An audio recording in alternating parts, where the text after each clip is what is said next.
Тепер 12 гривень. Такі наліпки сьогодні з'явилися на хмельницьких маршрутках. Змінити вартість проїзду у громадському транспорті місцеві депутати вирішили тиждень тому. Проте у дію зміни вступили із 1 липня. Містяни до таких змін були готові, але до підняття ціни на 50% ставляться по-різному. Головне, щоб було комфортно для людей. Підняли, знаєш, на те було причини. Якщо чесно, то він на дуже багато подорожчав. Думаю, 8 гривень – це було нормально. При цій рівні інфляції і при війні в державі це вимушений крок.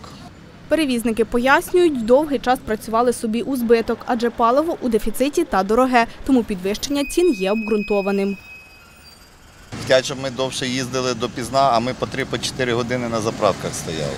І то не завжди заправлялися. Зранку ще до комендантської години виїжджали, щоб заправитися перед роботою, якщо з вечора не заправилися. Зараз вроді стабілізувалося, то зараз вроді якби покращує ситуація з пальним. Водії кажуть, пасажирів, що користуються міськими автобусами, в рази поменшало через війну, а це також впливає на вартість проїзду. Якщо будуть люди, то повпливає. Якщо людей не буде, то кого возити? Навіть нехай по 15 рублів. Їх немає, пасажирів. Разом з маршрутками подорожчали і тролейбуси. Пояснюють, це зростанням тарифів на електроенергію, адже з кінця 2021 року ціна стрибнула майже вдвічі. Але навіть за таких умов намагалися змінити вартість мінімально.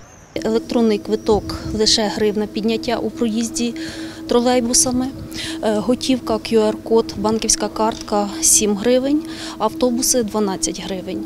Все одно ці тарифи є найнижчими по Україні, тому сподіваємось на розуміння наших пасажирів і свідомість в плані оплати проїзду.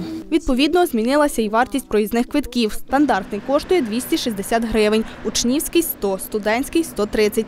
Як зазначають у міському електротрансі, поки ціна є компромісною та найближчим часом змінюватись не буде.